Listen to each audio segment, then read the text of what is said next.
está afónica, pero la tenemos en línea y nos saluda. Y una servidora, Ana Eugenia Vázquez Miranda. Tiene como propósito establecer un diálogo sobre aspectos teóricos y metodológicos en el ámbito de la literatura con otras disciplinas de las ciencias sociales y las humanidades. Agradecemos a la coordinación de posgrado y a la coordinación de la maestría en lengua, literatura y traducción por las facilidades en la organización de este seminario. Se encuentra con nosotros la coordinadora de la maestría en lengua, literatura y traducción, quien en esta ocasión será moderadora de las presentaciones. Están con nosotros Coral Velázquez, Kurt Hacker y Fabricio aquí. Bueno, entonces adelante, yo estaré en comunicación con quienes están en línea para también darles el link de asistencia y aquí también. Como la doctora Alba, pues yo modero la sesión, soy Erika Velasco Zárate, coordinadora del programa de maestría en literatura y traducción. Bienvenidos. Y sin más preámbulo voy a invitar a nuestra primera ponente, a Coral Velázquez Alvarado, a tomar la palabra, pero voy a leer su semblanza. Coral Velázquez Alvarado es licenciada en Lengua y Literatura Hispánicas, maestra en Letras Mexicanas y doctora en Letras por la Universidad Nacional Autónoma de México. Ha dedicado sus estudios al siglo XIX mexicano a través de algunos artículos y conferencias tanto en México como en el extranjero, enfocándose sobre todo en el modernismo mexicano, esfuerzo que finalmente se vio reflejado en su edición crítica de la obra reunida del escritor decadentista Bernardo Couto Castillo, publicado por la UNAM en 2014.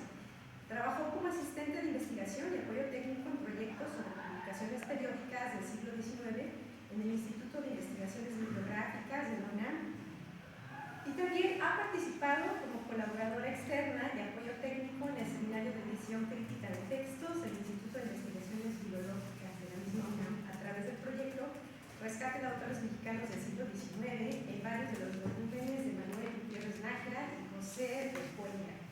Actualmente es colaboradora del proyecto Cronología de la Vida y Obra de Juan José Tablada en el portal Juan José Tablada, Vida, Letra y Imagen del Instituto de Investigaciones Bibliográficas de la UNAM. Entonces, cedo la palabra a la doctora Coral y bienvenida. Muchas gracias. Me da mucho gusto ver a los que están presentes acá, también a los que están en línea, aunque a veces los circulitos que nos permiten tener mejor acceso a las imágenes que nos muestran, pues no nos deja ver a las caras detrás de los nombres, ¿no? Pero bueno, me están ayudando con la presentación. ¿Están viendo ustedes lo que hay en la pantalla? Sí. Solamente ampliarlo. Muy bien, ahora ponemos la pantalla completa, ¿no? Es que se pasó al link, ¿no? Ahora no le estamos viendo compartir otra vez. Ahora sí. Ahora sí. Sí, y póngale ampliar la presentación. Es que justo a la tierra, se va. Vamos a aumentarle eso. Ahí. ¿Sí la ven? Ya está. Muy bien. Les platico rápidamente sobre los dos autores, porque luego presuponemos que todo el mundo sabe quiénes son, ¿verdad? Y entonces nadie sabe y no explicamos nada.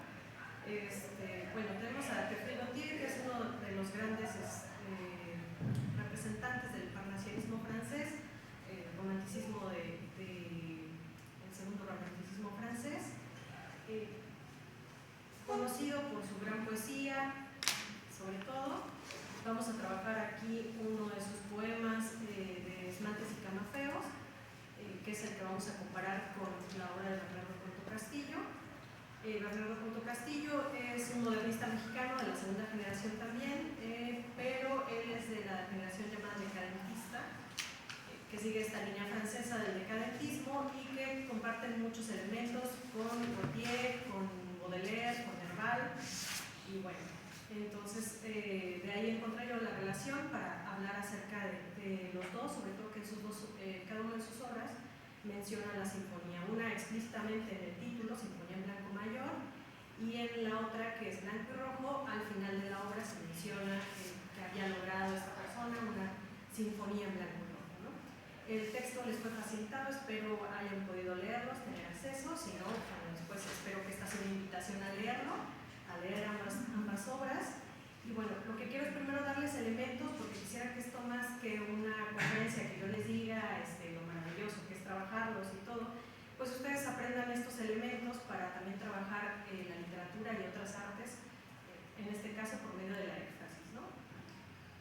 Bueno, les puse unas definiciones generales, ¿no? Tenemos la de Heffernan, que es verbal representation o visual representation, que es una representación visual, verbal a partir de una representación visual, pero nosotros vamos a tomar la reformulación, que es la representación verbal de un texto ficticio real compuesto en una forma o en un sistema no verbal.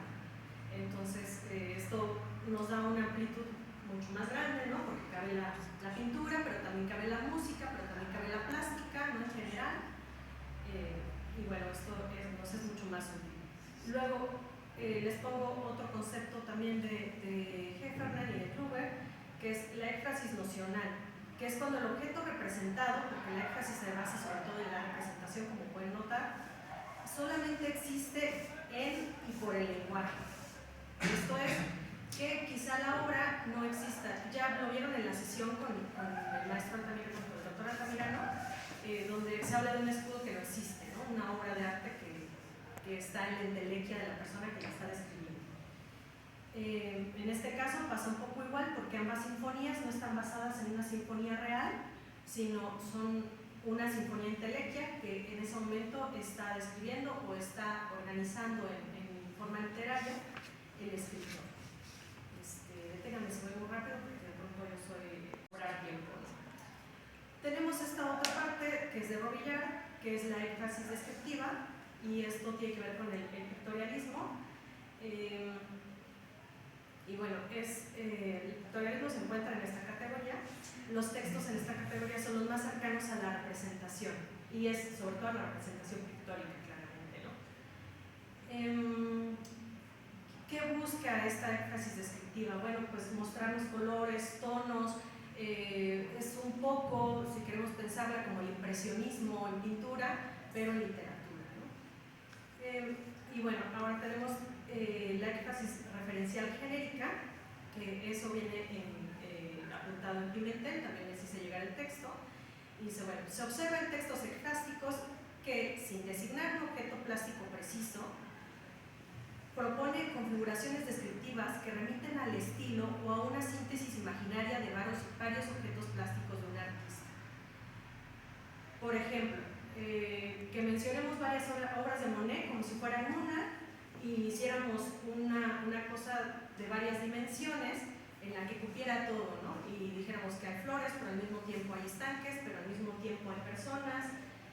Podríamos hacer una obra descriptiva, pero referencial también, pero genérica, ¿no? Entonces, no es una obra real, hay una referencia real, que son varios cuadros de Monet, pero en este caso haríamos como una mezcla a través de esta reescritura. Y les puse a un lado el cuadro de Robillard, que es la éfrasis y sus diferentes categorías en las que él lo separa, ¿no? En la descriptiva, por ejemplo, tenemos lo de la estructura análoga y la descripción, y en este caso, bueno, esta estructura análoga nos sirve para generar una estructura análoga en literatura o lo más parecida que se puede a la sinfonía. Bueno, por acá tenemos pictorialismo, que es de lo que estábamos hablando, que es creación por medio de la lectura de la representación de escenas y escenarios como lo haría la pintura misma, o lo más parecido posible, ¿no? Porque, bueno, si fuera la pintura misma, usaríamos colores, un bastidor, etc. Y el musicalismo, que es una reconstrucción a partir del pictorialismo, lo usa Juan Miguel González, es la creación de estructuras y sensaciones musicales por medio de la escritura.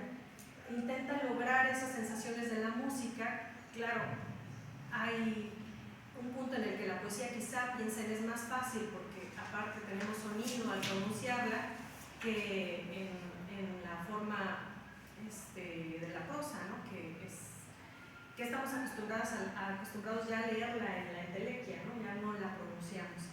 Pero bueno, vamos a ver qué mecanismos hacen o intentan utilizar los escritores para hacerla. Bueno, hoy tenemos un escritor que nos dirá qué es lo que usa él, ¿no? Para hacer esto. Ahora, voy a subir un poquito para que vean el título. Estas lecturas musicales, Juan Miguel González lo define, dice: no es difícil encontrar similitudes estructurales muy estrechas entre obras literarias y musicales. Estas similitudes son de tal índole que a veces permiten lo que se podría llamar lecturas musicales de formas literarias y a la inversa, lecturas de obras musicales desde presupuestos literarios. Él habla sobre todo de la música programática. ¿Y qué es la música programática? Bueno, esta música que empezó en el siglo XIX, que está basada también en obras literarias, ¿no? El Fausto de Goethe, no sé, pues todas las que se les ocurra que tengan también nombres literarios, ¿no? Incluso las óperas, los cuentos de Hoffmann, lo que se les ocurra. Bueno, esto es importante para decir que también existe, les vuelvo a decir, en este caso es un éxtasis nocional, son obras que no existen en la música, pero que los escritores pues intentan generar estas sensaciones y esta obra a partir de la forma musical. La sinfonía, bueno, ¿cómo es la forma sinfonía en música, no? Es una organización tripartita que se conoce en música como forma de primer tiempo de sonata o forma sonata. Esto es una estructura de tipo ABB apóstrofo, ¿no? Donde A es la exposición temática, se expone un tema general. Bueno, yo no soy músico, sino hasta les ponía un ejemplo, pero no soy músico. Pueden oír una sinfonía y a partir de ella oírlo. Hay muchos videos en YouTube. Tenemos B, el desarrollo modulante, que es donde hay un cambio, digamos que sería en literatura lo que es el mudo, y luego la A, la exposición temática, que sería para literatura el desenlace. No quiere decir que en todas las obras de literatura vamos a crear sonatas, porque no es así, pero en estas obras que vamos a analizar hay un punto de quiebre y sobre todo, bueno, hay el guiño de los autores mencionando a la sinfonía. Y lo pueden ver ustedes también en la pantalla, ¿verdad? Porque sí, está pequeñito porque esto es de un periódico tamaño de carta, ¿no? Y pues ya en copia sale un pequeño. Bueno, entonces decíamos que está la exposición temática, ¿no? La exposición temática estaría en las dos primeras líneas, donde se nos presenta, ¿no? En las leyendas del norte, ya lo leímos, alzando su cuello nibio como el jazmín, nada mujeres cisnes cantando sobre las aguas del río. Y llega hasta más que la nieve de su flujo. Y ahora, ¿dónde estaría el cambio? Bueno, pues son esas mujeres inaccesibles. De esas mujeres existe una, ya no son todas las mujeres, es una, que hasta nosotros suele bajar, blanca con el rayo de luna sobre la helada vehicular. Y eso llegaría hasta el número 9, que es, bueno, me voy a ir al número 8, que es con cuáles hojas de blancos lirios, con cuáles médulas de caña miel, con cuáles hostias, con cuáles cirios, tan blanca hicieron su blanca piel. Se ha recogido la constelada gota de láctea luz estelar, la lis tierna pulpa argentada, la blanca espuma que arroja el mar. Y ahí hace el cambio.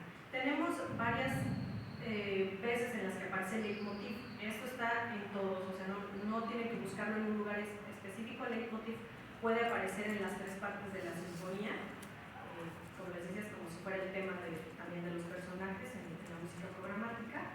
Entonces puede seguir apareciendo y lo tenemos en varias partes. Lo tenemos en los versos que les leí al principio, los tenemos en los versos medios, aquí al final, aquí en el intermedio, el mármol carga pálida y iría de las deidades de usual mansión, la pluma mate, la luz que guía sobre los ópalos de la realización. Y tenemos varias en las que habla de la mujer, que es una mujer blanca, casi diosa. Y luego tenemos la reexposición temática en los últimos versos, a partir del verso 14, dice: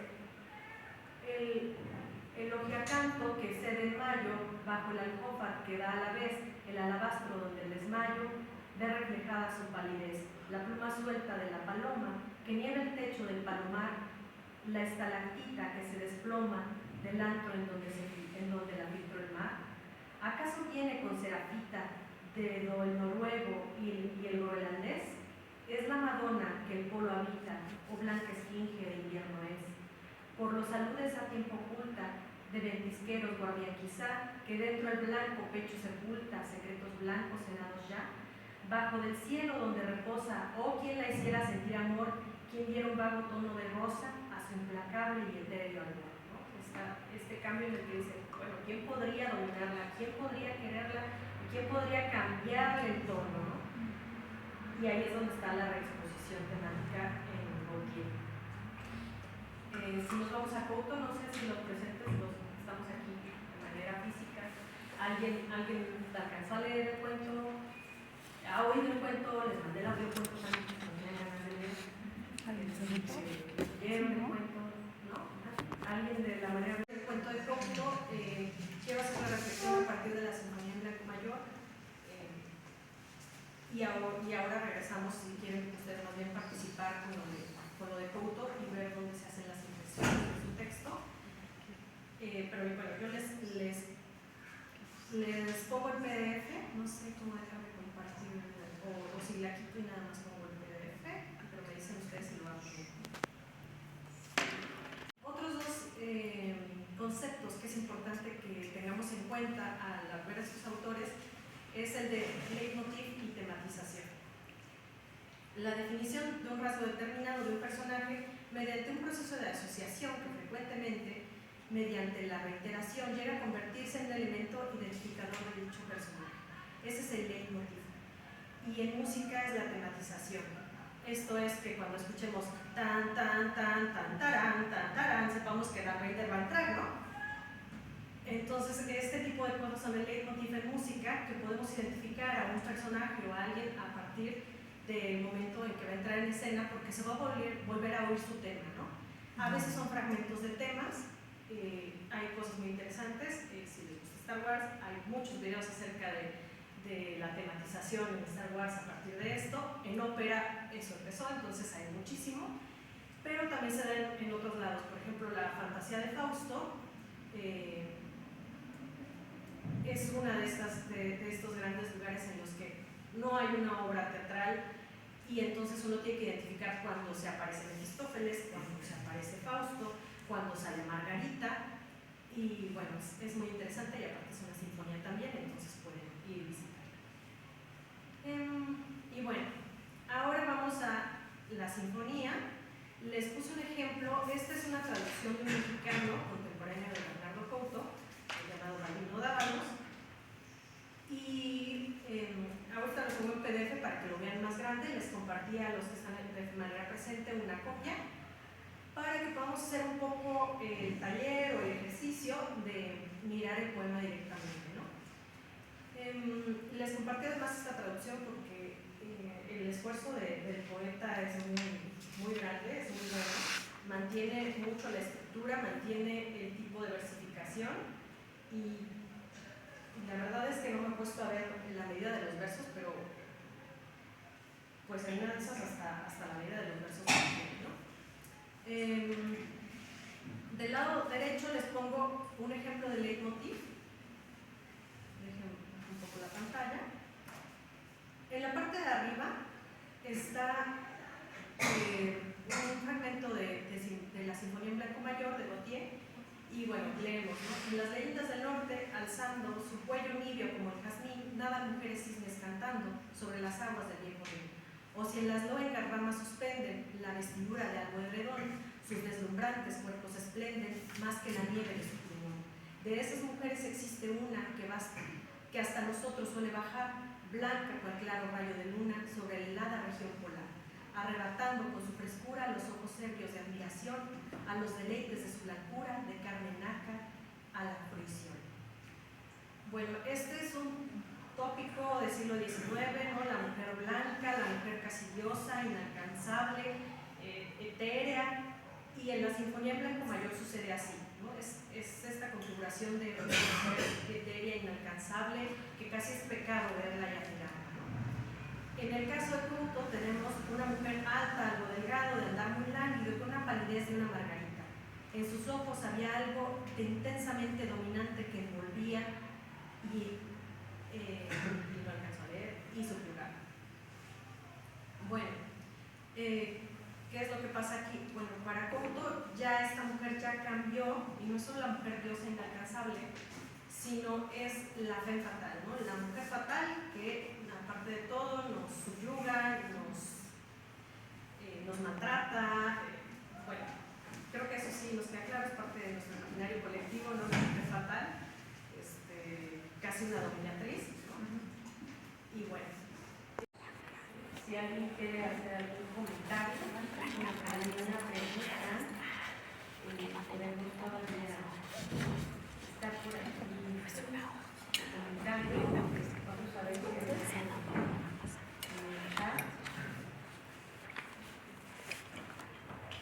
lo siguiente ponente.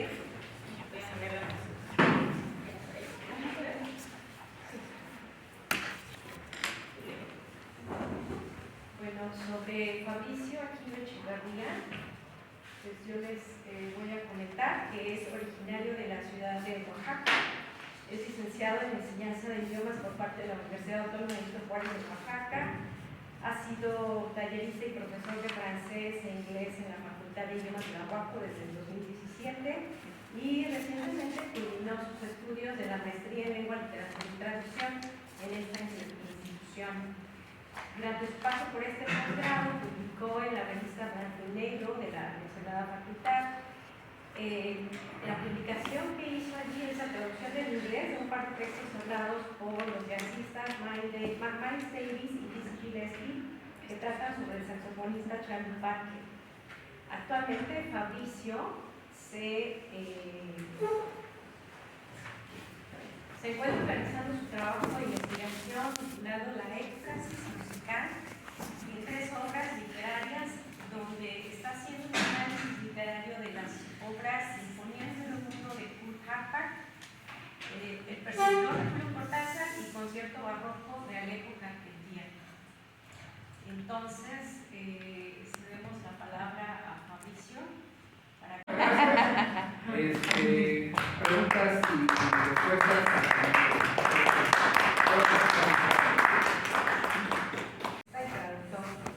Se tituló summa cum laude en la Universidad de Fairfield en 1996 y desde el 2007 está naturalizado mexicano. Ha escrito y estrenado las obras de teatro La medio diezmada en 2011 y El Boscatrón del 2012 en el Teatro Juárez de la ciudad de Oaxaca. Es el co-creador de la obra de teatro Espejismo Americano del 2021 con dirección y premisa original de Baltasar López. En cuanto a su obra narrativa, es autor de los libros Interrumpimos este programa, Editorial Ficticia 2012, Sinfonía número 1, Matanga, Taller Editorial 2019, y Viaja a Montrator, Matanga, Taller Editorial también del 2022. Imparte talleres de literatura en la Biblioteca Nestrosa de la ciudad de Oaxaca y en diversos recintos a nivel nacional. En el ámbito periodístico colabora de manera regular con la revista Jacobin en temas relacionados con México y América Latina, además de publicar en otros medios nacionales, Animal Político, Revista Común, Tierra Adentro e internacionales Global The Nation. Es cofundador de la agrupación literaria Colectivo Cuenteros. Pues entonces dejo con ustedes a Kurt Hapag para hablar de la obra que Fabricio precisamente nos comenta en términos de énfasis musical. Bueno, muchas gracias a todos los que están aquí presencialmente, a los que nos acompañan de manera virtual. Es un placer poder estar aquí y escuchar un análisis tan fino de mi obra. Creo que es realmente siempre maravilloso cuando el mundo artístico, el mundo académico se toca.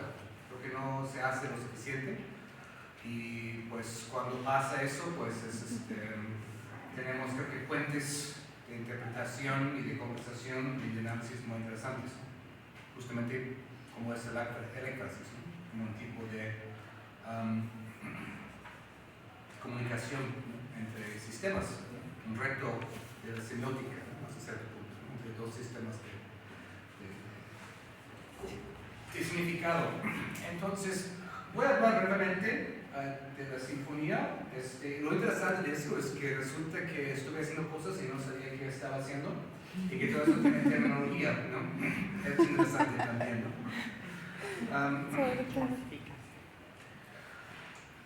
Yo,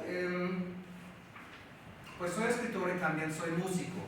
Entonces, hasta cierto punto, el reto de pues, escribir acerca de la música es algo que tengo desde joven. Mi papá murió cuando yo tenía 5 años, dejó atrás un acervo de LPs. Entonces yo crecí escuchando esos LPs que mayormente eran de música clásica. Entonces desde muy niño me empapé de esa estructura de la sinfonía de 4 movimientos. También tomé clases de piano, porque pude tomar algunos años de piano. Había una banda sinfónica en las escuelas, toqué la trompeta, seguí tocando la trompeta en la orquesta de la universidad. Entonces la música siempre me ha acompañado. Soy melómano, ¿no?, y quizá incluso compositor frustrado, ¿no? Es mi manera de componer con la sinfonía, que creo que no tengo la destreza de hacer en notas, ¿no?, pero en palabras quizás sí. Entonces, pues eso un poco muy brevemente de la biografía, ¿no? Quiero hablarles de por qué quería escribir una sinfonía, ¿no?, y llamarla como tal, ¿no? Y tiene pues un fondo práctico. A mí me gusta escribir cuento. De hecho, el colectivo que tenemos, el colectivo Cuenteros, pues somos cuentistas. Pero yo he notado, ¿no?, que mis textos tienden a ser cuentos largos, ¿no?, o textos intermedios entre cuento y novela, ¿no? Si pensamos en un cuento típico de 5.000 palabras y una novela de 180.000, pues hay mucho espacio en medio, ¿no? Y muchas veces mis textos terminan justo en ese espacio en medio, donde realmente no hay nada, ¿no? Es decir, es un poco la tierra de nadie. Son cuentos largos, son novelas cortas. ¿Qué son? ¿No? El mundo editorial no ha inventado, ¿no?, algo así. Entonces, empecé a escribir ese texto. El primero fue pues, el primer movimiento, que terminó siendo como así 15-20.000 palabras, tenía un fuerte tema musical. Y se me ocurrió paulatinamente que sería bueno agrupar estos textos no como relatos individuales, ¿no?, o cuentos individuales, que también tengo libros así, sino en forma de la sinfonía. Entonces intentaría comunicarse con la música como forma, ¿no?, forma de movimientos, pero también en su contenido. Es decir, en forma, tener la forma de la sinfonía, más o menos. Pero también cada movimiento trata de la música de una cierta manera. Pero luego surge otro reto, ¿no? ¿Cómo se unifica esta obra? Y bueno, no tenía que ser forzosamente unificada. En la sinfonía clásica hay realmente son 4 piezas individuales que se juntan, ¿no? Y puedes escuchar uno, puedes escuchar el tercero, ¿no? En la época clásica muchas veces, si al público le agradaba un movimiento, pues exigían que se repitiera, ¿no? Se pueden escuchar y apreciar de manera individual, pero la idea de juntarlas, pues ya te dice algo, ¿no?, que aunque sean piezas individuales, que formen todo, que es más que la mera suma de sus partes. Esa es la idea. Luego, a partir de la época clásica romántica, como Beethoven, empezaron a jugar con esta idea de 4 piezas autónomas individuales, ¿no? Beethoven en su quinta sinfonía, entre el tercer y cuarto movimiento, ya de repente no hay pausa. El tercer movimiento va directamente al cuarto, ¿no? En la primera sinfonía, obviamente, entra un coro por primera vez en la historia de la sinfonía. Y de repente ya no solamente son instrumentalistas, sino también voces. Luego, poco después de eso, Berlioz, con su Symphonie Fantastique, ¿no? En 1830, introduce la idea del leitmotiv, que mencionó la doctora, que es un tema que recurre a lo largo de los movimientos. Si ya no son movimientos autónomos, sino que este leitmotiv pues aparece en diferentes movimientos. Entonces la sinfonía empieza a contar una historia, ¿no? Una historia de celos, una historia de un hombre que pues, está muy celoso de su amante, que busca a esta mujer. Es decir, es una énfasis desde el otro lado. Es la sinfonía contando una historia literaria. Es un placer poder estar aquí y escuchar un análisis tan fino de mi obra. Creo que es realmente siempre maravilloso cuando el mundo artístico, el mundo académico se toca. Creo que no se hace lo suficiente y pues cuando pasa eso, pues tenemos creo que puentes de interpretación y de conversación y de análisis muy interesantes. Justamente como es el éfrasis, ¿no? Como un tipo de comunicación, ¿no? Entre sistemas, ¿no? Un reto de la semiótica, ¿no? Hasta cierto punto, ¿no? Entre dos sistemas de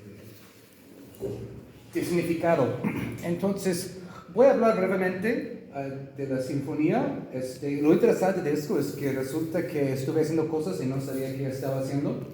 Y que todo eso tiene terminología, ¿no? Eso es interesante también, ¿no?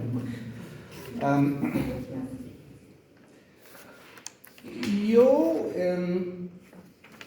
pues soy escritor y también soy músico. Entonces, hasta cierto punto, el reto de pues, escribir acerca de la música es algo que tengo desde joven. Mi papá murió cuando yo tenía 5 años, dejó atrás un acervo de LPs. Yo crecí escuchando esos LPs que mayormente eran de música clásica. Entonces, desde muy niño me empapé de esa estructura de la sinfonía de 4 movimientos. También tomé clases de piano, afortunadamente pude tomar algunos años de piano. Había una banda sinfónica en las escuelas, toqué la trompeta.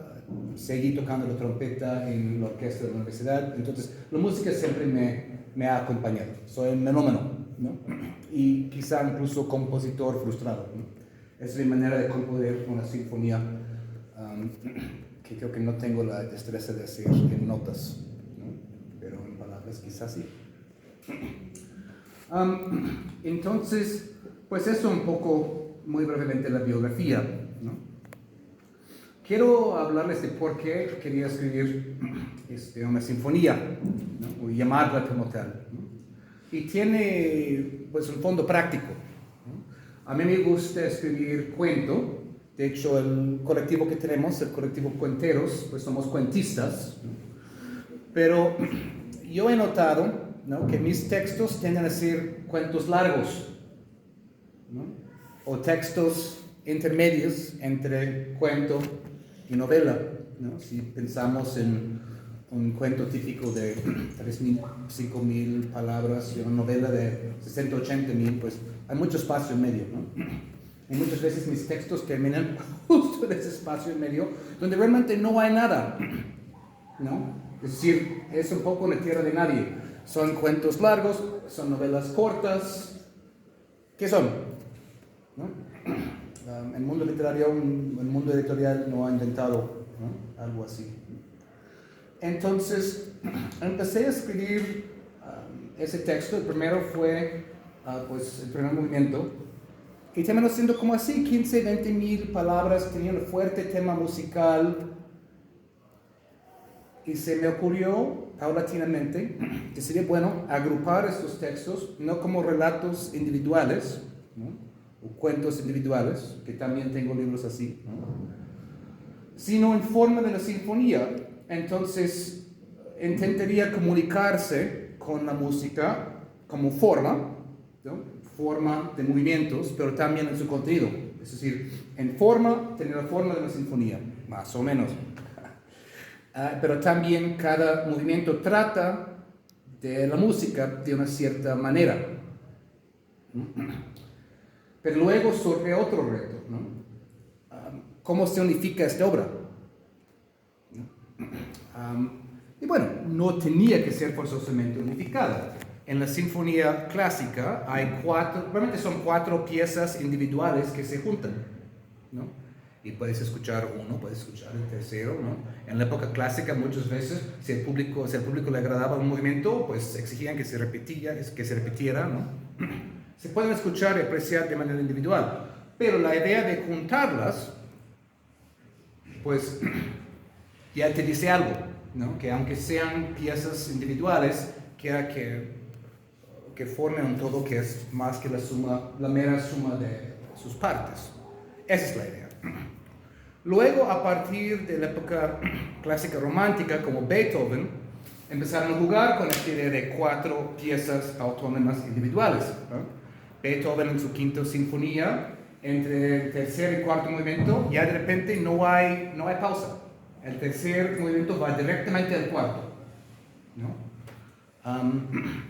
En la primera sinfonía, obviamente, entra un coro por primera vez en la historia de la sinfonía.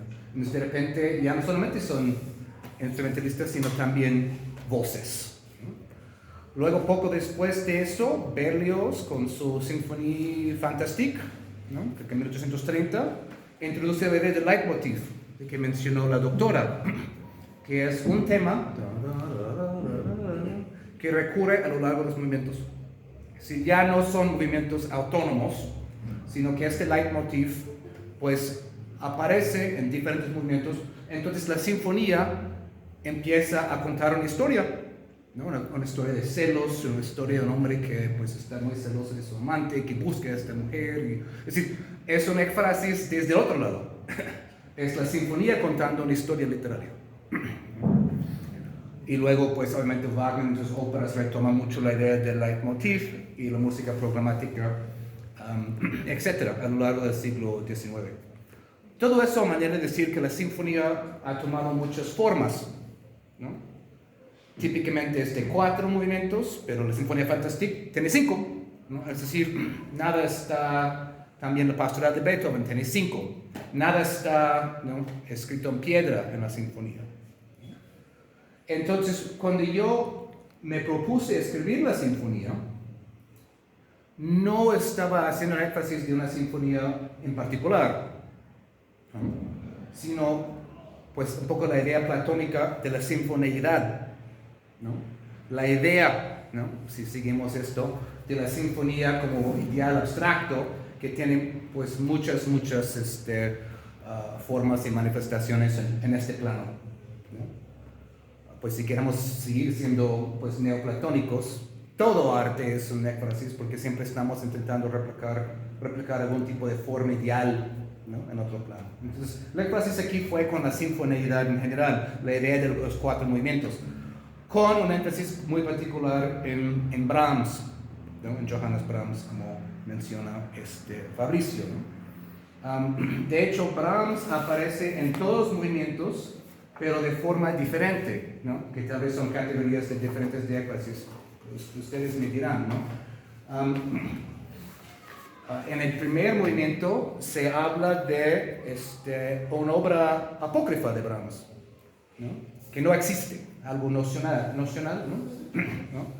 que tuve que describir, ¿no? Una obra supuestamente tardía de Brahms, un quinteto para clarinete que no existe, que pues se supone que fue compuesto por un algoritmo. ¿Sí? Ahorita podemos hablar un poco más de eso. Entonces ahí entra Brahms ahí, es decir, uno de los personajes que es un director de orquesta portugués, es experto en Brahms, es invitado a la casa del mecenas de su orquesta, que salvó la orquesta, ¿no? Y el mecenas le presenta con un algoritmo que supuestamente compone la música de los compositores muertos.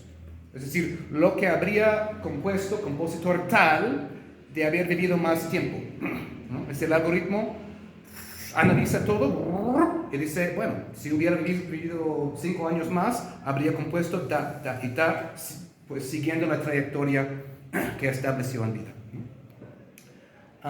Esto para Taddeo, el director de orquesta, es obviamente pues una heresía, es horrenda, es la cosa más sacrilegio posible. ¿Cómo es que el algoritmo puede decir la cosa que supuestamente nos define más como seres humanos, que es la capacidad creativa o la capacidad artística? Entonces ahí aparece en la obra de Brahms una énfasis distorsional de una obra inexistente. Y de hecho no es el único. Al final de la obra, Taddeo entra sin invitación en la casa del mecenas, entra en su computadora y luego hay toda una serie de obras énfasis nacionales ahí, ¿no? Una sinfonía de Mozart que nunca compuso realmente, el Requiem que dejó inacabada, obras de José Antonio Carlos Seixas de Portugal que fueron quemadas en el incendio de Lisboa, y etcétera. Es decir, el juego ahí es esto, es que este algoritmo está componiendo obras inexistentes y el reto es, desde el punto de vista del escritor, es describirlas de manera verosímil para que el lector o la lectura piense que realmente existieron o pudieron haber existido, ¿no?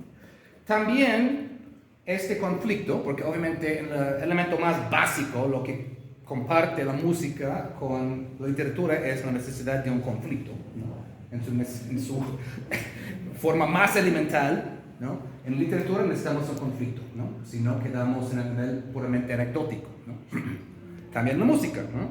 Entonces, al principio de la sinfonía, la forma sonata que mencionó la doctora, normalmente hay 2 o más temas contrastantes que se presentan, ¿no? La melodía A, la melodía B, ¿no? Que son contrastantes, ¿no? Luego en la sección del desarrollo, pues se juega con eso, ¿no? Se los invierte, se los transforma, se los contraponen, todo lo que se puede hacer para desarrollar esa serie de melodías que presentaste uno por uno en la exposición. Pues aquí los 2 temas contrastantes son precisamente Taddeo, que representa la música humanamente compuesta, la tradición, es director de orquesta, quiere guardar esto, y mecenas, ¿no? Tipo, pues, Bill Gates, Elon Musk, toda esa gente que creen que saben todo, ¿no? Que pueden imponer todo, y él dice, pues, ¿para qué limitarnos a la música histórica si este algoritmo que yo inventé puede componer más música a la que nosotros con la orquesta podemos tener derechos exclusivos? Perfecto. Y bueno, ya, choque en cuanto a personajes, ¿no? La analogía serían con 2 melodías y pues ya, adelante, ¿no? Y entonces esto llega a su fin al final de este primer movimiento, y no voy a spoilerear, ¿no? Luego, en el segundo movimiento, Sacrificio a Herta, donde Brahms en el primer movimiento aparece como, pues, a través de una obra apócrifa que no compuso. Aquí Brahms aparece como un personaje. Aquí es Brahms mismo como personaje ficticio en este movimiento, ¿no? Ahí lo conocemos, ¿no? O por lo menos mi versión de Brahms. Y ahí siempre he sido muy fan de Brahms, pues no habría escrito eso si no, ¿no? Y pues investigar, ¿no? Sobre él, leer biografías, ¿no? Todo eso para intentar crear ahora sí un personaje verosímil de Brahms, que es un verano cuando Brahms está pues de vacaciones en una isla al norte de Alemania y está luchando con su primera sinfonía y no logra terminarla. Y eso sí es una obra real, su primera sinfonía, no es apócrifa como aquí es una obra real, histórica, y su lucha con la sinfonía también es real, eso sí es real, ¿no? Brahms luchó 20 años, no pudo terminar la sinfonía, tenía el fantasma de Beethoven atrás, no quería ser comparado con Beethoven, tenía el complejo de inferioridad que sentimos todos los artistas en todo momento. Entonces, esta lucha es real. También el estudiante que lo acompaña, ¿no? en las vacaciones, Henschel, es también real. Escribió una autobiografía en inglés sobre su verano con Brahms, entre otras cosas. Y pues usé mucho este material para formar esta sinfonía, pero no es historia exactamente. Coloco a otros personajes en esta isla que no estuvieron ahí este año. Condenso otros momentos de su vida en este verano por necesidades dramáticas, ¿no? Etcétera, ¿no? Pero ahí esperamos como este personaje, ¿no? Con todos sus claroscuros, sus complejidades, ¿no? como fue como persona. El tercero, también vale la pena cabe mencionar que la estructura ahí, pues eso sí fue pensado, es decir, esto de incluir términos de tempo no es pura mamonería, es decir, tiene una razón de ser, ¿no? Es decir, en el primer movimiento es allegro manontropo, que es rápido pero no tan rápido, porque así camina el ritmo de este movimiento. El segundo movimiento es el andante sostenuto, porque están de vacaciones, están en una isla, ¿no? Todo se desenvuelve de manera más lenta, ¿no? Así, ¿no? También tiene sus contrastes que tienen que ver, tiene su conflicto. El conflicto ahí es entre Brahms como genio, pero genio mal geniudo, y Henschel, que es buena gente, pero no es genio, y no puede componer como Brahms, entonces siente envidia. Y luego en un cierto punto Brahms entra en una parte del pueblo donde hay focos de un cierto color, y Henschel no puede en su mente entender cómo es que un genio etéreo puede dirigirse a esas actividades, ¿no? Entonces los contrastes ahí son de esta forma, ¿no? En el tercer movimiento, pues en la sinfonía, a partir de Beethoven, el tercer movimiento es un scherzo. Un scherzo es literalmente una broma, ¿no? Un scherzo. Entonces, después de dos movimientos de peso, un movimiento rápido de peso, un movimiento lento, pero también de peso, aquí es un poco un descanso. O no necesariamente un descanso, pero algo incluso inspirado en movimientos de danza o de baile o de algo. Porque la sinfonía históricamente antes fueron colecciones de danzas, ¿no? Así arrancó la idea de la sinfonía en la historia. Eran colecciones de danzas que juntaron para que los músicos tuvieran más material para tocar en los eventos. Entonces un baile dura 3 minutos, entonces si tienes varios, ¿no? De diferentes estilos, pues ya empiezas a tener un conjunto de algo, ¿no? Entonces esto tiene elementos aquí surreales y fantásticos, ¿no? Trata de un chico que regresa a su pueblo natal, ¿no? Intenta suicidarse, es salvado, luego regresa años después, ¿no? Para un poco revivir ese momento, cuando el hombre que lo salvó ya está moribundo. Aquí Brahms aparece en la forma de una pieza, ¿no? Que sí existe, ¿no? Una pieza, un intermezzo, que el personaje principal toca para el hombre que lo salvó, que ahora está moribundo. Y lo toca mal porque odia a Brahms.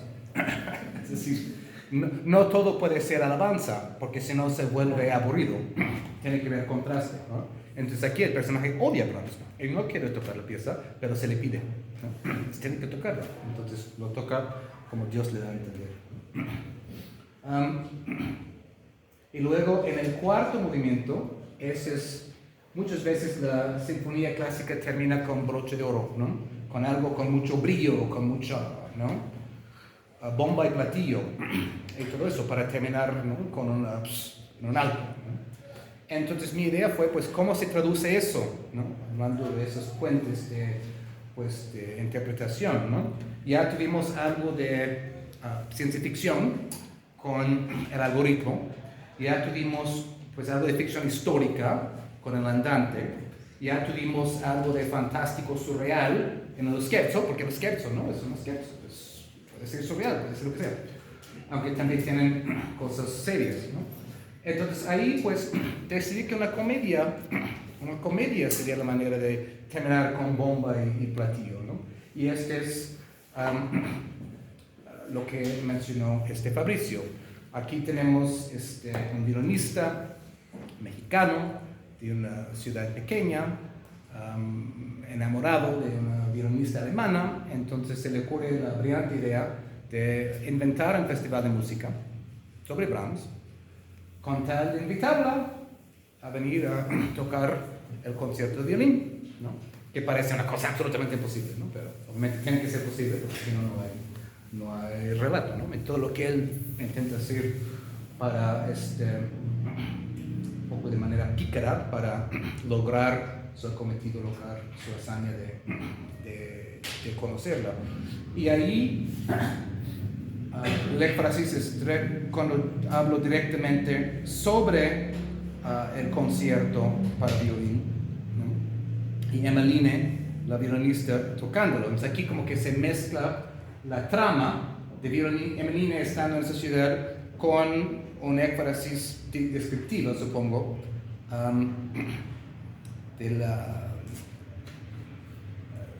del concierto. Voy a leer muy brevemente un fragmento, ¿no? Pues Emmeline tomó la mano del concertino y la de Víctor antes de pararse frente al público en una postura meditativa, expectante.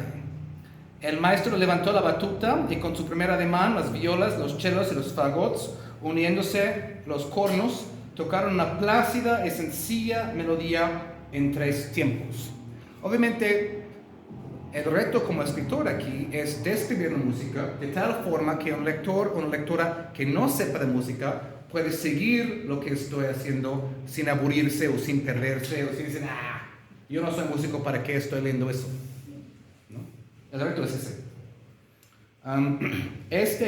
Por eso voy mezclando la descripción de la pieza con pues, la trama, lo que está pasando en el momento, ¿no?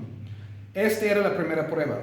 A diferencia de una sinfonía que expone una vez su material temático, la exposición en un concierto suele ser doble, interpretada en primera instancia por la orquesta y en segunda por la solista con la orquesta de acompañante, ¿no?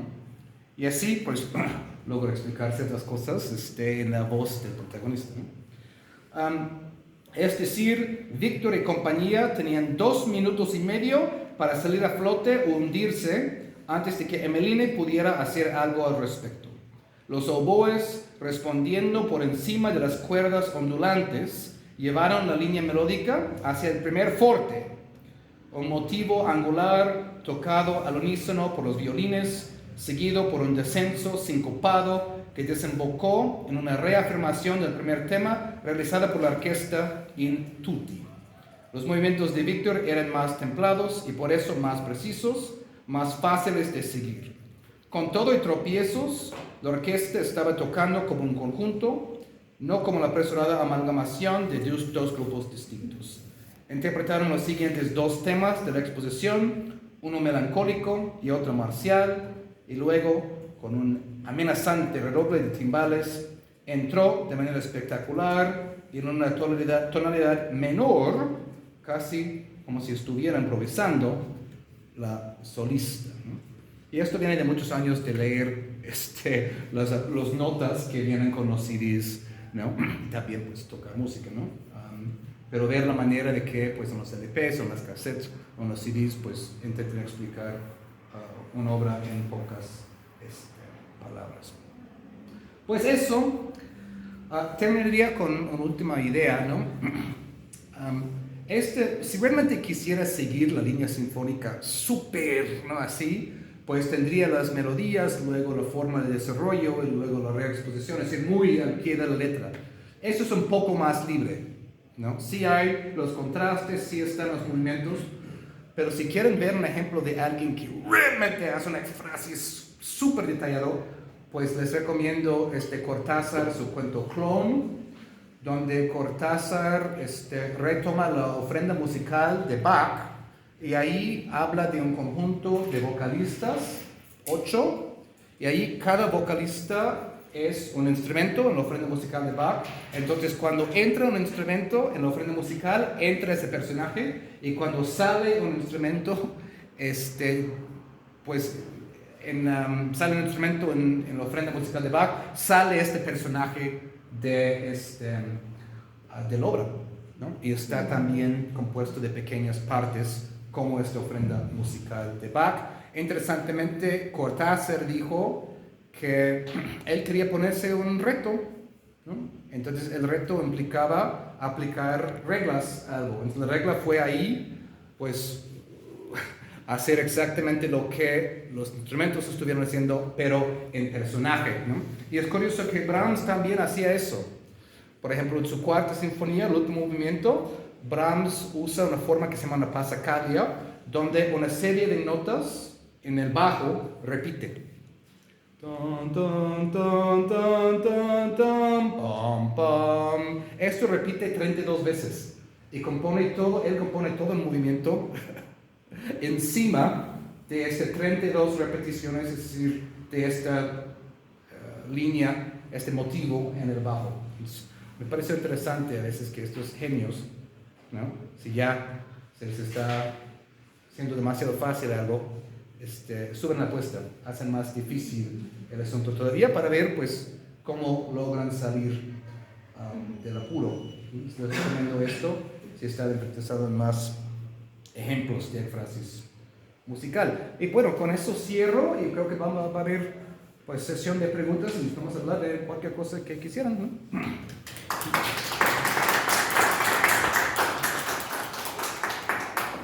De las lecturas que yo hago, yo trabajo siglo XIX, entonces hay que leerlas desde donde están. O sea, no podemos decir, es que eran machistas, había machismo, había el señor Schopenhauer que llevaba la filosofía y era pues una cosa así, ¿no? La mujer jugaba otro papel totalmente diferente, y lo digo como mujer, ¿no? No es que no me haga feliz que haya cambiado la situación, afortunadamente, pues estamos en un foro mixto, ¿no? Pero bueno, hay que leer las lecturas de ese época. Que sea posible hacer ahora una obra como esta, pues yo creo que sí. Bueno, más adelante Shirley Jackson hace unas cosas que son terribles, horrorosas, pero que padres verlas, ¿eh? Se disfrutan mucho de las escenas terribilísimas. No sé, ahora pienso también en, bueno, si alguien ya ha visto, porque está en serie Blonde, ¿no? Está Blonde, la que es sobre Marilyn Monroe. Bueno, está la novela también. Y habla sobre todo este sufrimiento de Marilyn Monroe, y es una novela disfrutable. Y bueno, es muy lamentable lo que le pasó a Marilyn Monroe ya en el siglo XX, ¿no? Pero bueno, no disfrutamos de su sufrimiento, pero disfrutamos de una novela que nos lo describe, ¿no? No sé si eso responde a tu pregunta. O sea, en realidad no disfrutamos como el fenómeno asesinato, maltrato femenino, sino el fenómeno de hacer de esto una ficción. Y entonces es el mecanismo ficcional el que disfrutamos, ¿no? Creo yo que eso sería, ¿no? Disfrutar el mecanismo, verlo desde su época y pues hasta ahí, ¿no? Yo también estoy viendo una donde el matrimonio era como, o sea, también, ¿no? Como de tal siglo y es... Gracias.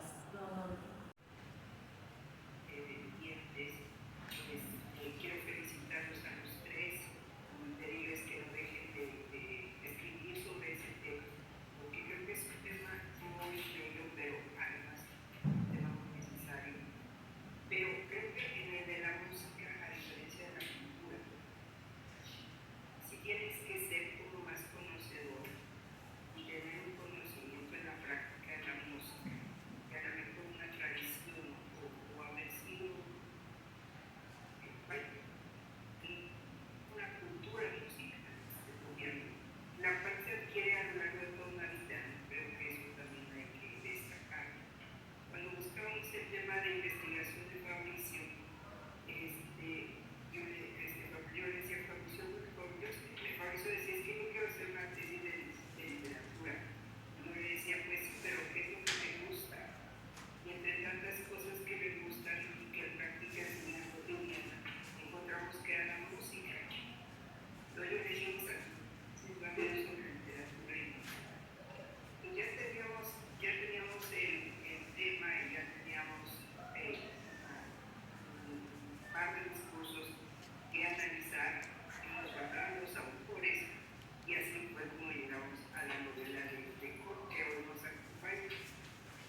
O sea, era un curso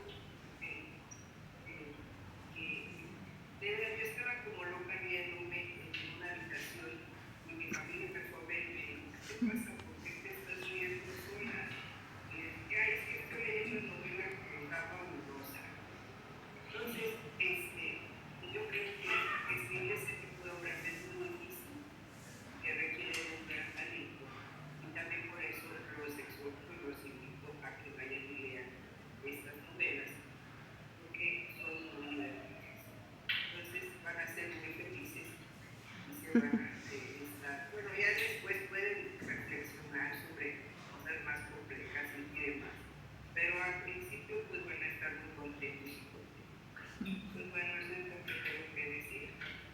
Pues las gracias y felicitar a los ponentes de hoy y agradecer a la doctora Mónica la moderación.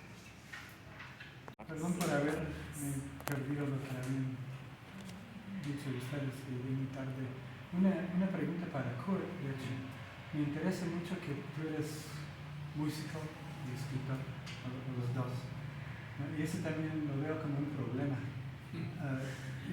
Estaba yo el otro día hablando contigo en la calle sobre Mandelbaum, que hizo la traducción de la Ilíada, la Odisea, la Divina Comedia, de Virgilio, Homero, pero que también es poeta, y que leí una página de en una tienda en el centro, que no tenía dinero, pero sí saqué, y inmediatamente salió. Ya yo compré, pero sí, de repente Mandelbaum salió a mi cabeza porque, eso suena interesante.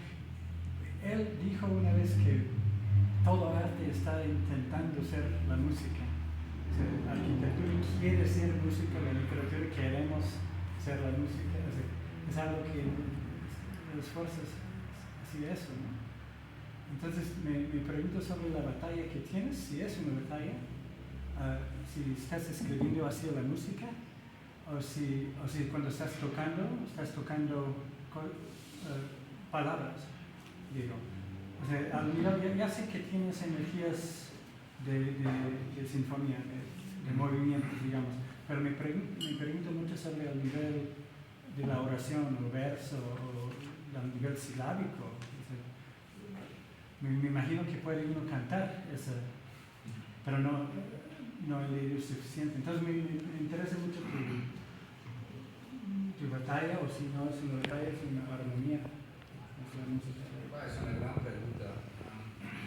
Me interesa eso de que todo arte respira la música, porque hay esta idea también muy romántica, decimonónica, ¿no?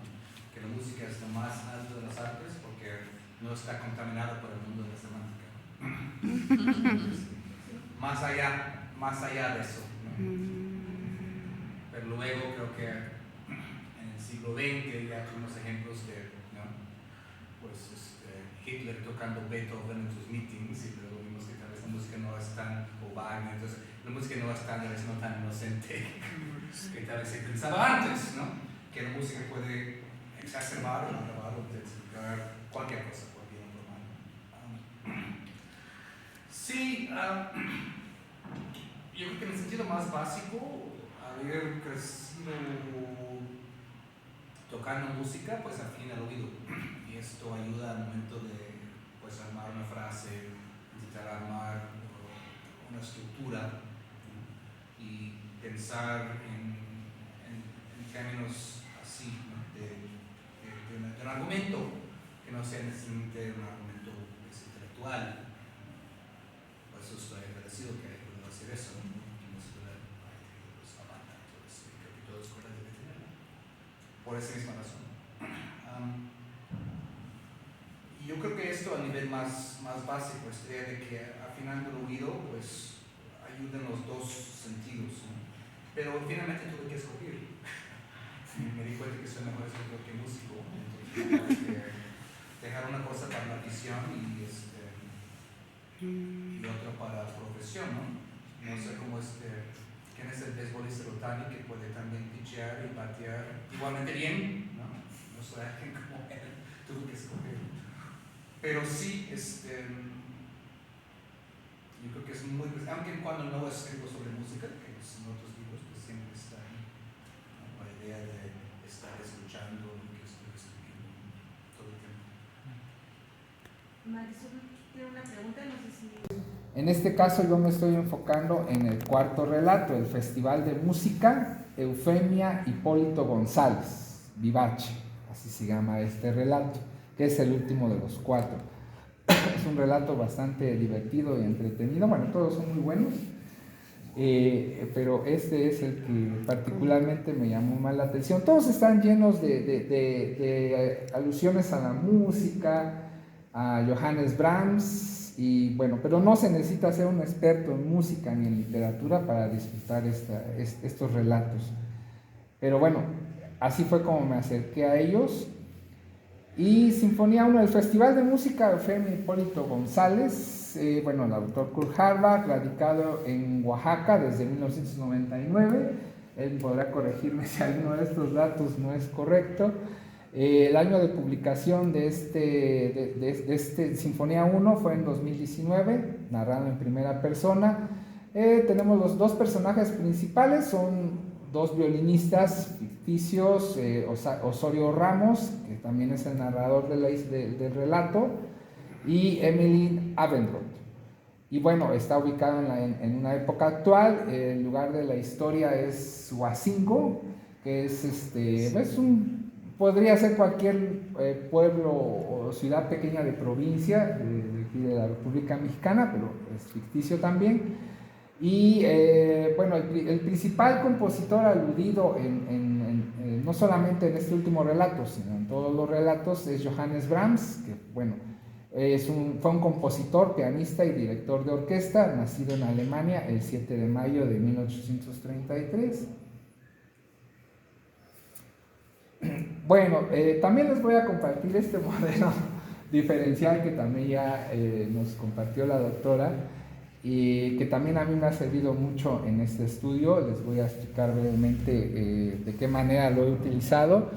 La éfrasis desde un acercamiento intertextual a través de un modelo diferencial, que es el que nos propone Valéry Robillard, que también ha hecho muchos estudios intermediales y ha escrito infinidad de ensayos muy interesantes al tema. Si ustedes están interesados en conocer más sobre estos temas, es uno de los autores que les recomiendo mucho, porque él podría decirle desde mi punto de vista que él es muy didáctico, él es muy... ha desmenuzado muy bien lo que es la éfrasis musical. Y bueno, este modelo diferencial que acá también se los estoy compartiendo tanto en mi presentación, me ha servido, bueno, porque nos indica el modo y el grado en que interactúa la música y la literatura en el relato, en este caso en el Festival de Eufemia Hipólito.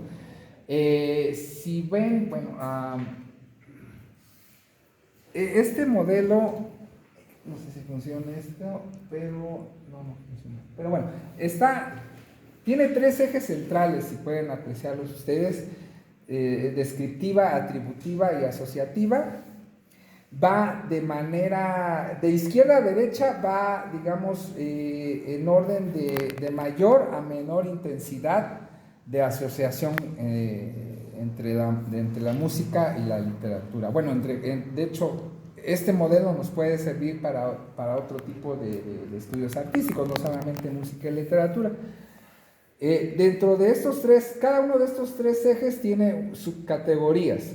Entonces quedamos partiendo desde la mayor intensidad ekfrástica, que sería la estructura análoga, que la tenemos del lado izquierdo. Bueno, yo lo estoy viendo del lado izquierdo.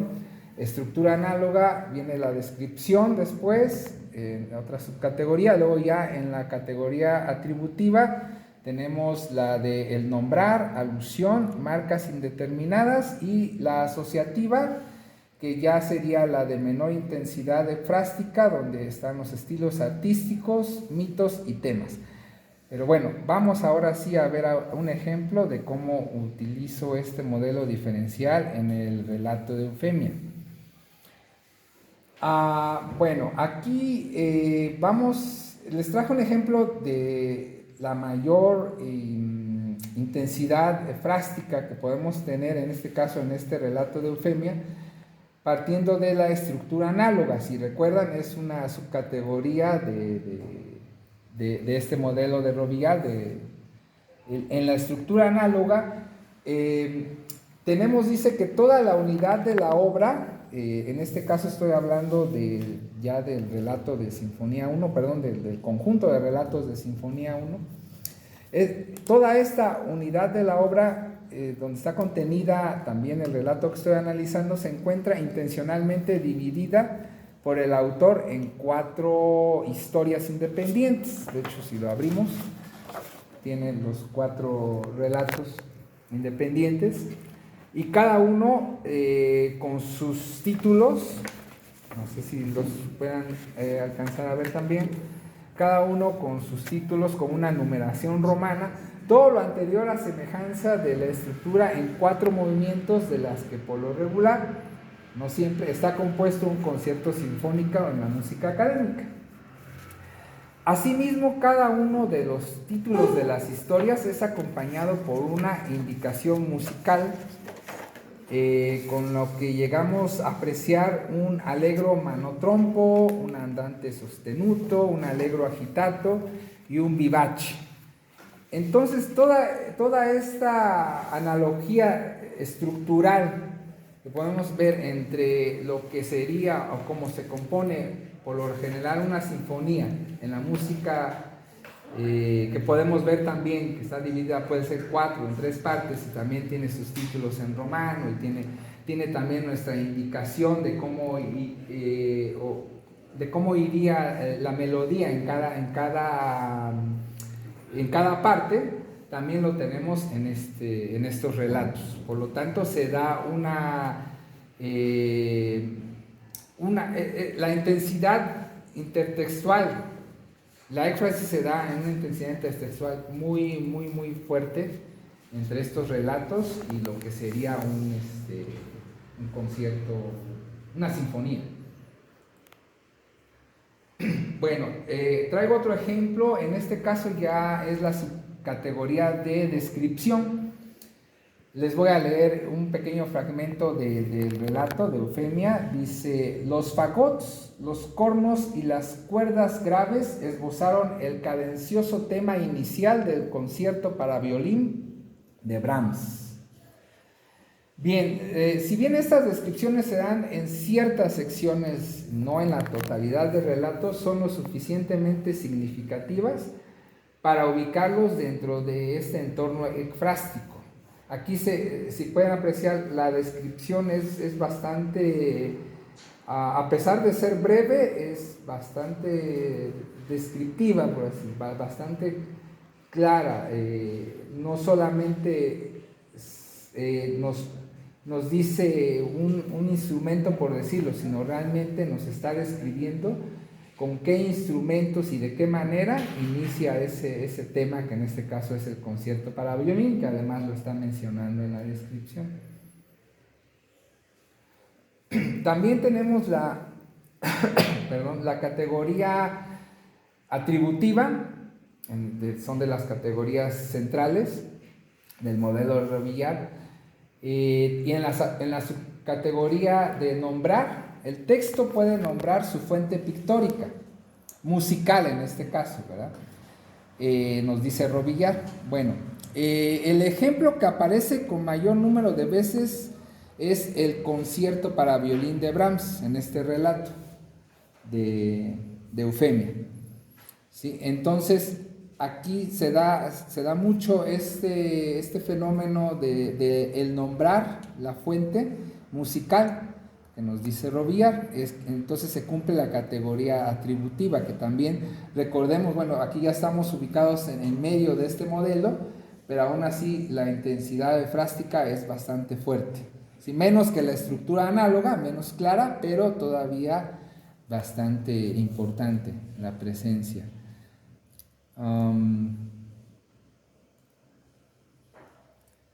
Bien, ahora tenemos otra subcategoría, que es la atributiva alusiva. Ocurre cuando se hace alguna mención al estilo, al género o al músico.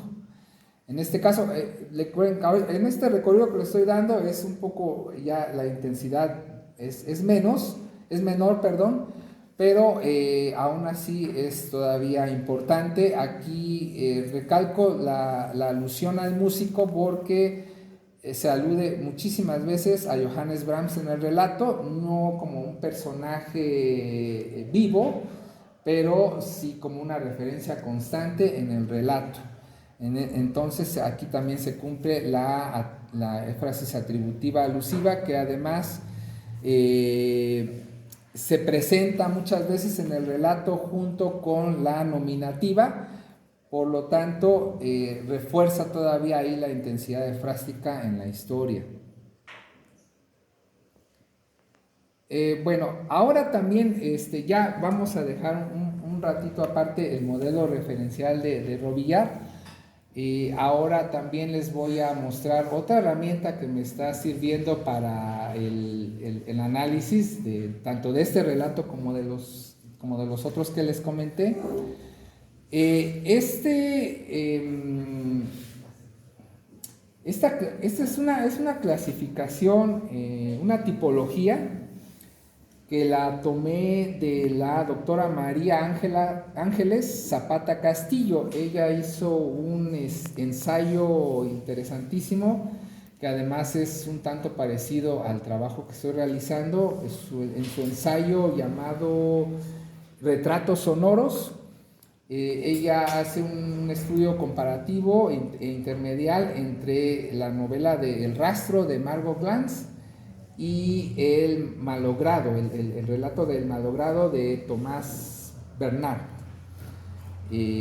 Bueno, ella en este ensayo nos propone, para facilitarnos este recorrido y este análisis, un ejercicio de recuento de elementos musicales que aparecen en las tres, bueno, en este caso en mi estudio, que aparecen en las tres obras literarias que estoy analizando. Y nos dice María de los Ángeles, dice, distinguiendo los que cumplen una función incidental, coyuntural en la narrativa, de los que presentan una mayor riqueza descriptiva y representativa de lo musical y que tienen incluso fines narrativos específicos. Esto de tener un fin narrativo específico me ha ayudado bastante para fundamentar ya mi análisis y para desarrollarlo. En este caso, porque he encontrado en estos tres relatos infinidad de este tipo de referencias. Y bueno, les traigo algunos ejemplos nuevamente del Festival de Eufemia. Bueno, antes que nada les voy a mostrar la tipología que nos sugiere la doctora María de los Ángeles para abordar la éfrasis musical según los distintos referentes musicales que aparecen en el relato. Tenemos que podemos clasificarlos en descripción de músicos y compositores reales o ficticios, representación de partituras y de obras musicales reales o ficticias, descripción física de instrumentos, descripción de espacios y condiciones de ejecución propiamente musicales. Y bueno, yo he agregado otros dos por necesidad en mi estudio, que es la descripción de teoría y técnica musical y representación de géneros musicales. Ahora sí vamos a los ejemplos ya del Festival de Eufemia. Aquí bueno, sí se va a hablar de intensidad efrástica, pero no es principalmente el objetivo. Cada una de estas clasificaciones que acabo de mostrar, que al final terminaron siendo 6, no quiere decir que una de ellas tenga mayor intensidad efrástica por sí solo en la tipología. Sí lo puede tener, pero ya contextualizado en el relato. Vamos a ver un ejemplo, a ver si puedo darme a entender un poco mejor. El músico y compositor real más aludido en el relato, como ya lo comenté antes, es Johannes Brahms, que es el eje conductor de cada uno de estos relatos de Sinfonía número 1. Brahms no aparece como personaje, como ya lo había comentado, sino es una figura de referencia constante. Bueno, se resalta de igual forma la extraordinaria calidad musical de la obra de Brahms. Aquí es donde a mí me ha servido esta tipología, porque bueno, están presentes estos referentes musicales, indudablemente, nos hablan de estos autores, nos describen muy bien la sinfonía número 1, entonces, pero bueno, la persona que está realizando un análisis literario, pues de alguna manera sí tiene que justificar y explicar, digamos, o el tratar de explicar por qué lo hizo el autor, o cuál fue la intención del autor, ¿no? Que aquí nos podrá también desmentir, o me podrá desmentir de viva voz, pero bueno, saben que el que hace estos estudios pues tiene de alguna manera que hacer inferencias, pero están basadas también en estos estudios. Bueno, entonces, bien, miren, les voy a leer también otro fragmento de esta parte, de este cuento. Dice: me detuve unos momentos en la sala vacía. Bueno, perdón, aquí está hablando uno de los principales personajes, que es Osorio, que termina el concierto. Bueno, ya se los voy a spoilear, ¿verdad? Pero bueno, así, sin spoilearlo tanto, termina un gran concierto, ¿no? En este relato, y él lo presencia. Él es parte importante de este relato, él lo presencia, y bueno, queda precisamente él es el último en salir, y dice: me detuve unos momentos en la sala vacía, saboreando los armónicos que seguían resonando en mi mente como las olas de mar atrapadas en una caracola. Entonces, con este tipo de descripción que nos deja el autor en el relato, nos enaltece el talento que como compositor tenía el músico alemán Johannes Brahms, ¿sí? Porque intencionalmente nos deja estas letras y con esta intención. No fue al azar, pues, como lo hizo él, sino que lo hace con la intención de enaltecer el talento del compositor. Otro de los elementos que destaca de Brahms es lo complejo de sus obras. El concierto para violín, bueno, les voy a leer otro fragmento. El concierto para violín de Brahms no es cosa fácil de ejecutar. En primer lugar, nada en Brahms es fácil. Entonces, con esto... Con lo que el peso de Brahms en el relato, el peso de Brahms en el relato es bastante evidente, y Harvard intencionalmente se los deja saber a sus lectores con este tipo de descripciones. Y bueno, me parece que ya estamos terminando.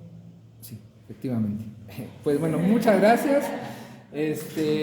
Preguntas y respuestas al final de